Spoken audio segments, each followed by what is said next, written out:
Il a tué le monsieur, et puis il a fui. Mais ils l'ont attrapé, il est actuellement en garde à vue. Dedans, là, ça ne va pas. Mais le deuxième, lui, il est mort. C'est de ça il parle. C'est lui qui sécurise. C'est lui l'avocat. C'est lui notre ami. Quand tu es avec lui, tu as la paix du cœur. Ça dit, tu es là, tu as l'assurance. On va lire le deuxième passage. Hébreux 8. Hébreux chapitre 8. Hébreux chapitre 8, verset 6 à 10. Il faut lire Gédéon. Hébreux chapitre 8. Ouais, c'est à côté. Hein. Hébreux 8, chapitre 6 à 10. Hébreux 8. Je lis au nom du Seigneur. Merci Seigneur. Mais maintenant, il a obtenu un ministère d'autant supérieur qu'il est le médiateur d'une alliance plus excellente qui a été établie sur de meilleures promesses. En effet, si la première alliance avait été sans défaut, il n'aurait pas été question de la remplacer par une seconde. Car c'est avec l'expression d'un blâme que le Seigneur dit à Israël, « Voici les jours viennent, dit le Seigneur, où je ferai avec la maison d'Israël et la maison de Juda une alliance nouvelle. Non comme l'alliance que je traiterai avec que je traitais avec leur père le jour où je les ai saisis par la main pour les faire sortir du pays d'Égypte, car ils n'ont pas préservé dans mon alliance, et moi aussi je ne me suis pas soucié d'eux, dit le Seigneur. Mais voici l'alliance que je ferai avec la maison d'Israël. Ces jours-là, dit le Seigneur, je mettrai mes lois dans leur esprit, je les écrirai dans leur cœur. Non, c'est de la Fénice. Ah d'accord, ok. Je les écrirai dans leur cœur et je serai leur Dieu. Et ils seront mon peuple. Amen. Mais ici, ce qui va nous intéresser, je vais dire ma version, hein, ce qui va nous intéresser, mais maintenant, il a obtenu un ministère d'autant supérieur qu'il est le médiateur d'une alliance plus excellente. Ça veut dire que l'ancienne a été annulée. Quand je dis annulée. Plus excellente. Qui a été établie sur de meilleures promesses. Ça veut dire que l'autre n'a pas été établi sur de meilleures promesses. Est-ce que ça veut dire en bon français? Alléluia. En effet, si la première alliance avait été sans défaut, ça veut dire qu'elle a été avec défaut. Il y avait des défauts dedans. La première alliance. Il n'aurait pas été question de la remplacer par une seconde. Il n'aurait pas question de la remplacer par une seconde. Ça, c'est un bon français. Hein? C'est-à-dire, comme elle n'est pas bonne, c'est pour ça qu'elle a été remplacée. Voilà. Car c'est avec l'expression d'un blâme que le Seigneur dit à Israël, c'est-à-dire à nous, voici les jours viennent, dit le Seigneur, où je ferai avec la maison d'Israël et la maison de Juda une alliance nouvelle. Non comme l'alliance que j'ai traitée avec leur père le jour où je les saisis par la main pour les faire sortir du pays d'Égypte, car ils n'ont pas persévéré dans mon alliance. Et moi aussi, je ne me suis pas soucié d'eux, dit le Seigneur. C'est ça qui nous intéresse. C'est le verset 9 qui nous intéresse. Car ils n'ont pas persévéré. C'est vrai, quand on s'approche aussi de Dieu, il faut persévérer. Amen. Quand on est dans sa présence, quand on est en Christ, il faut persévérer. Persévérer, ça veut dire quoi? Il faut veiller et prier. Là, on va avoir la salle. Ça dit la salle, on l'a déjà eu. L'inauguration, ça sera, et le programme sera établi par le pasteur, par le premier responsable. Mais il faut persévérer. Et puis, il ne faut pas se détourner du Seigneur. Mais quand on s'approche aussi, c'est-à-dire, il faut lire la parole, mais il faut aussi veiller et prier, persévérer. Et c'est pour ça que Dieu dit, car ils n'ont pas persévéré dans mon alliance, et moi aussi, je ne me suis pas soucié d'eux, dit le Seigneur. Et moi aussi. Ça veut dire qu'il était tellement irrité. pas écrit dedans, mais c'est ce que ça veut dire. Il n'était pas content d'eux. C'est ceux qui étaient dans le désert. C'est d'eux il parle.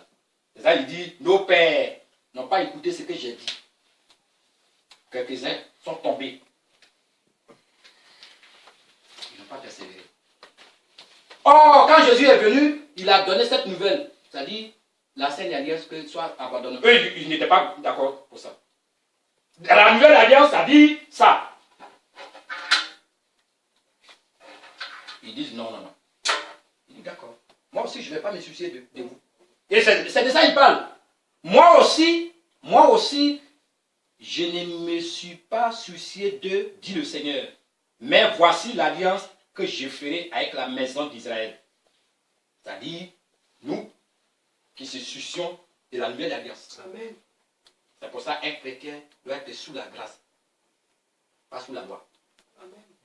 Oh, vous écoutez? Amen. Un chrétien doit être sous la grâce, pas sous la loi. La loi, c'est quoi? C'est le sacrifice. J'étais musulman, donc je fais sacrifice. On m'a appris comment on fait les sacrifices là. Il faut aller mettre du riz, un poisson au milieu, c'est-à-dire dans un rond-point. C'est ça qui est l'ancienne alliance. Pour nos voisins. Vous me suivez? C'est ça qui est l'ancienne alliance. J'ai un oncle, il a pris quand il s'est marié, sa première femme, il n'a qu'à prendre un mouton pour égorger. Et puis le sang là, il n'a qu'à prendre du riz pour mettre du riz dessus, pour aller mettre...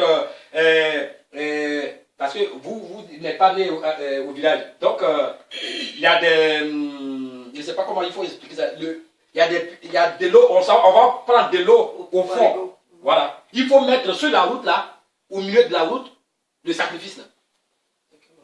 C'est là mon père dit, ça ne va pas ta tête. Moi, je suis pas dans ça. Moi. Mon père dit, on dirait ça, tu te dis.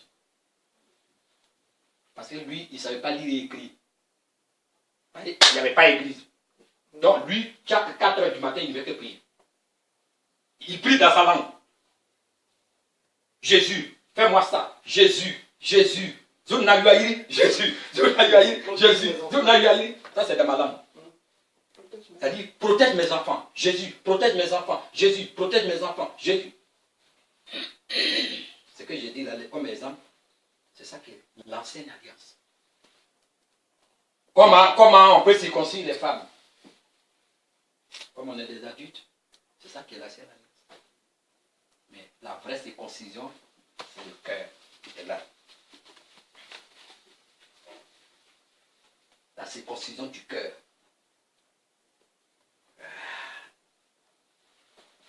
C'est la circoncision du cœur. Les enfants d'Agar. Les enfants d'Agar, eux, c'est la circoncision du sexe. Là, c'est les enfants d'Agar. Ça, je parle du son. D'Agar, là. Non, c'est pas bon, hein. Ça donne trop de démangeaisons. Quand tu es dedans, là, ça dit, tu vois clair. Quand tu vois les gens, là, il y a un ami qui me dit, oh, lui il ne connaît pas Dieu, il dit, mais il faut regarder la télévision, il y a COP 21. Il dit, COP 21 va faire quoi? COP 21 va faire quoi?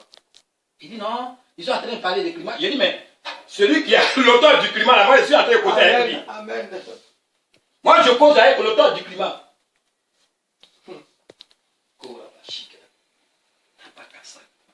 L'auteur dit, c'est pas lui. Amen. C'est lui qui a créé Mohamed. C'est lui qu'il faut adorer. C'est lui qui a créé Moïse. C'est lui qui a créé Isaac. C'est lui qui a créé le vaudou. Que sais-je encore? Christianisme céleste.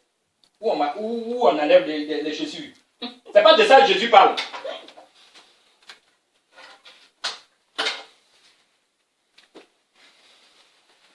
L'oncle de ma maman, c'est ma femme, il appelle maman.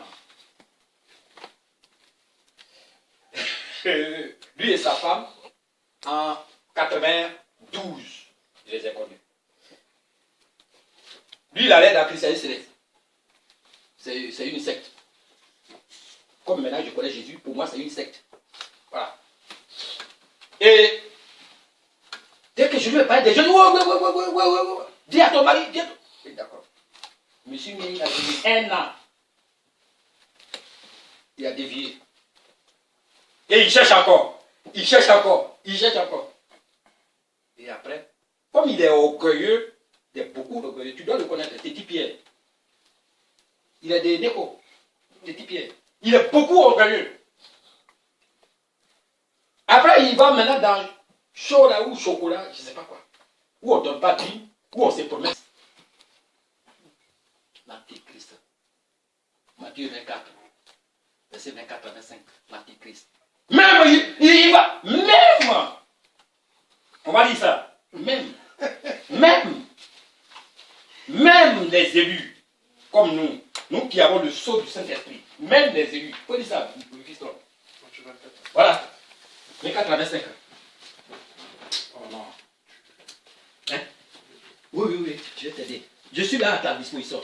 Dans la salle où on va partir, là, je serai à ta disposition. Amen. Dans la salle où on va partir, là, je serai à ta disposition. Voilà, Matthieu 24. Tu vois, Matthieu, c'est là. Tous ces enseignements, quand le pasteur va nous donner l'ordre, il y aura l'école de Béret, on va vous donner les enseignements. 24, voilà. 24, verset 24. Maintenant, comme toi, tu sais lire par rapport à moi. Verset 24. Voilà, verset 24 à 25. 24. Comme c'est trop petit, voilà, c'est ça qui est là. Voilà. Merci. Vas-y. Je lui en ici. Car il s'élèvera de faux Christ et de faux prophètes. Ils feront de grands prodiges et des miracles, au point de séduire, s'il était possible, même les élus. Voici, je vous l'ai annoncé d'avance. Si donc on vous dit, voici, il est dans le désert, n'y allez pas. Voilà. Voici, il est dans les chambres, ne le croyez pas. C'est bon. Amen. Ouais, c'est ça. Car il s'élèvera des faux Christ et des faux prophètes. Moi, ce qui m'a plu ici, ils feront des grands prodiges et des miracles. Ça veut dire que c'est la même chose. Mais c'est pour ça que le chrétien doit avoir le discernement des esprits. Un chrétien, quand tu as franchi, il faut avoir le discernement des esprits. Ça, on va étudier ça un jour. On a eu une jeune assemblée. Si le premier responsable nous permet, il y aura l'école des Béret. Voilà, tous les dimanches. Il a dit ça même le mercredi, quand on est venu pour la salle. Aussi, la signature. Un chrétien doit avoir le discernement, c'est-à-dire le don du discernement des esprits. Ça, c'est obligé. C'est une obligation. Et c'est par rapport à ça. Je vous ai dit ici, ma femme et moi, maman et moi, on est allés à un mariage. Le pasteur qui était en train de marier le couple. Il dit à maman, c'est pas, Dieu ne le connaît pas. Il dit, oh, toi, tu fatigues les gens avec tes dons, tes prophéties. Il dit, d'accord. Deuxième semaine, ceux qui nous avaient invités, ils sont venus à la maison. Comme eux aussi, je leur ai dit ça. Il a dit, pour les qui est trop fort. Il dit, c'est pas moi qui suis fort. Je ne suis pas parfait. Dieu peut parler à un païen. Et c'est pour ça, quand Dieu te parle, il ne faut pas t'enorgueillir. Mais il faut aussi donner des témoignages. C'est ça. Il faut aussi donner des témoignages. Oh, ce monsieur, il a déjà couché avec la dame qu'il est en train de marier. Oh, c'était sa femme. Je ne dirai pas le nom de ce soi-disant pasteur. C'est de ça qu'il parle là. Car il s'élèvera des faux Christ et des faux prophètes. Ils feront des grands prodiges et des miracles. Au point de séduire, au point même de séduire, s'il était possible, les élus. Les élus là, c'est vous et moi. Au point de séduire, s'il était possible. C'est-à-dire, j'ai 2 Bibles là-bas, c'est l'autre version que je suis en train de citer là. S'il était possible, les élus. C'est-à-dire, si ces élus-là ne veillent pas, s'ils ne sont pas proches du Seigneur. C'est pour ça qu'il dit, approchez de Dieu, il s'approchera de vous. En même temps, persévérer. Parce que les temps sont mauvais. Et quand il est à côté de vous, c'est lui qui vous secoue. C'est lui qui vous secoue.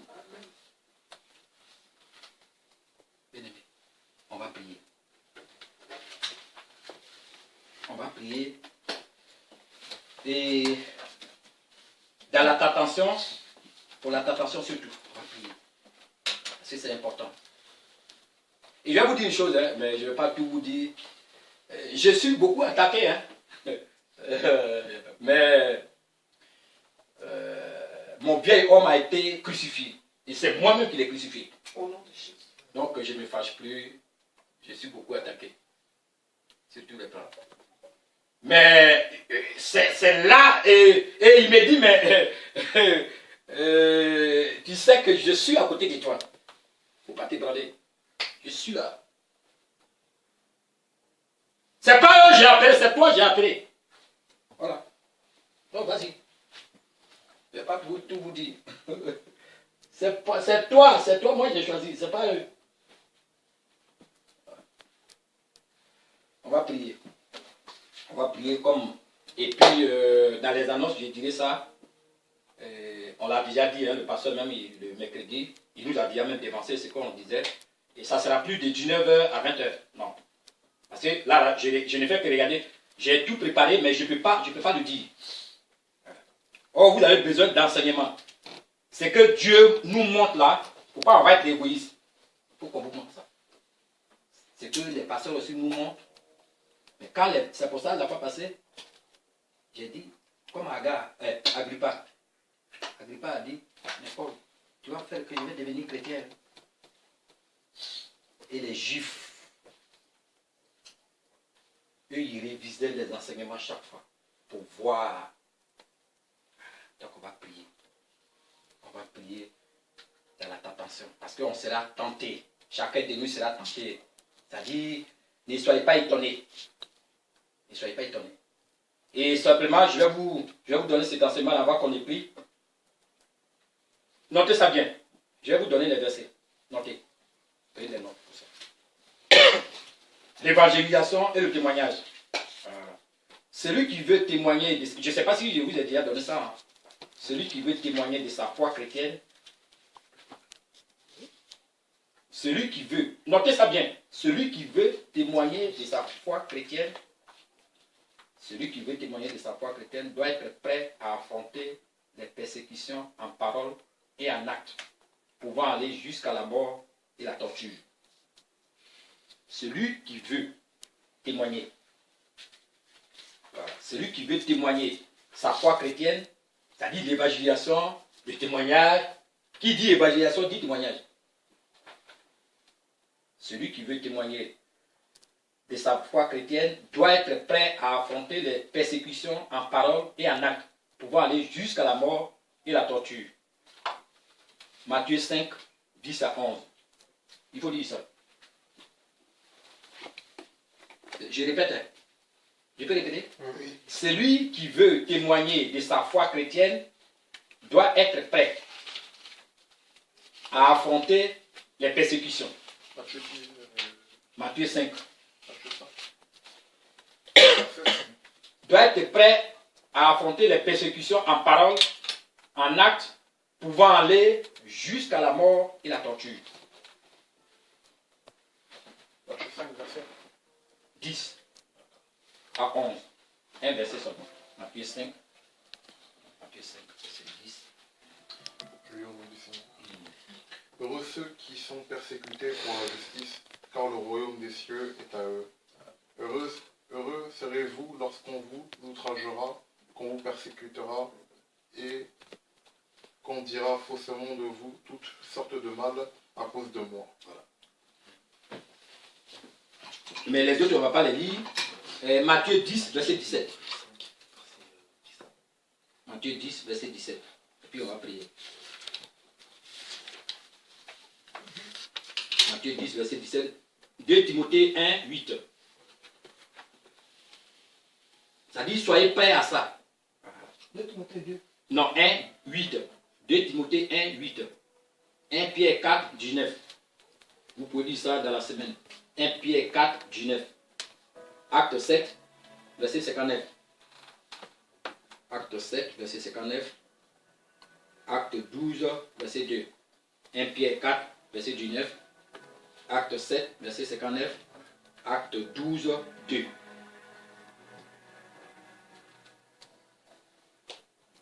Un Timothée. 2 Timothée.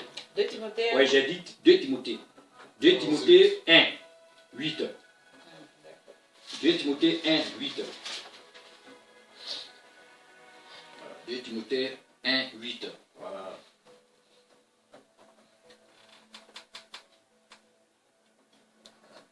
Je vais lire Matthieu 10, verset 17, avant qu'on ait pris.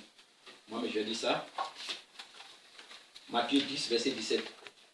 Voilà. 1 Pierre 4, 19, 2 Timothée 1, 8, Matthieu 10, 17, Matthieu 5, 10, 11, Acte 7, 59, Acte 12, 2. J'ai dit Matthieu 10, 17. Mettez-vous en garde contre les hommes, car ils vous livreront aux tribunaux et ils vous battront des verges dans leur synagogue. Vous serez menés à cause de moi devant des gouverneurs et devant des rois pour servir de témoignage à eux et aux païens. Alléluia. J'ai un témoignage là. Pas un témoignage. Je ne sais pas si je vous ai dit ça. Mais... Et après, j'étais en train de lire la Bible. Je suis tombé dessus. J'ai été postulé. Pas postulé, mais j'ai été. Oui, j'ai été postulé à Pôle emploi. Et puis, la jeune fille, ça fait 3 semaines de cela, je lui ai parlé de la parole de Dieu. Elle pouvait même refuser. Elle n'a pas refusé. Et puis après, 4 jours après, elle dit ça au responsable, au chef de Pôle emploi. Et ils m'ont appelé. J'étais tranquille. Et puis, je me suis mis à genoux, j'ai dit, je ne vous demande pas. Ils ont dit, c'est elle qui est venue nous voir. J'ai dit, mais elle n'est pas mineure. Hein. Ils ont dit, au nom de la loi laïque, c'est interdit. J'ai dit, il n'y a pas de problème. Je me suis mis à genoux. J'ai dit, je ne vous demande pas. À genoux, c'est l'humilité. Je ne vous demande pas. Mais je vous mets en garant. Là, maintenant, c'est le Saint-Esprit qui parle. Ce n'est pas pour lui-même qui parle. Je vous mets en garant. Si jamais elle vient vous dire autre chose, ce n'est plus moi. Mais si elle vient vous dire autre chose, ça va aller mal pour elle. Si je viens, je fais comme ici l'ordinateur. Bon, je ne connais pas trop l'ordinateur, sinon je pourrais le faire chez moi. Voilà. Elle allait me signaler. C'est de ça que Dieu parle. Quand tu lui as parlé de Jésus. Voilà. Oh! Elle s'appelle Naïma, elle m'a donné son numéro devant ma femme, ma maman. Elle dit qu'elle prie dans chose, habiller le bel dans Charisma. Elle doit avoir 17 ans, elle doit avoir 20 ans. Hein. Elle n'est pas mineure, mais elle allait me signaler. Dès que je me suis mis à genoux, la chef a dit, non, monsieur Demi, merci beaucoup. Merci pour ton humilité. Elle dit, je vous demande pardon. Mais ce que je vais vous mettre dans les oreilles maintenant, le deuxième rapport qui va venir, je ne suis plus dans ça. Donc quand je vais, de temps en temps quand je vais, comme c'est là-bas, il y a les annonces des gardiens du menu, tout ça. Quand je vais, je fais. Sans causer avec elle. Et je leur ai dit, ça c'est le Saint-Esprit maintenant qui parle, je leur ai dit, si jamais elle vient vous voir pour autre chose, que j'ai fait ça, ça va aller mal pour elle. Voilà. C'est de ça que Jésus parle. Mais moi, je ne peux jamais me taire partout où je vais. Jamais de la vie. Jamais. Même si c'est pour m'égorger, ils n'ont qu'à m'égorger. Voilà. Eh oui, si c'est pour m'égorger, ils n'ont qu'à m'égorger. Je parlerai de Dieu tous les jours. Tous les jours que Dieu fait. On va prier.